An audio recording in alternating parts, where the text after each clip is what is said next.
ನದಿಯೇ ನದಿಯೇ ನದಿಯೇ ಈ ರಾಜನ್ಯಾರು ಏನೇನೋ ಏನೇನೋ ಏನೇನೋ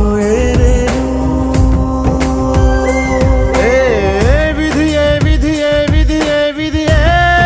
ಈ ವೀರನ್ಯಾರು ಒಂದು ಊರಿನಲ್ಲಿ ಒಬ್ಬ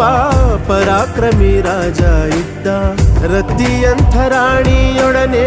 ರಾಜ್ಯಭಾರ ಮಾಡುತ್ತಿದ್ದ ತಾನು ತನ್ನ ಪ್ರಾಣನೇ ಪಣವಾಗಿರಿಸಿ ಕಾಪಾಡೋ ಶಾಂತಿ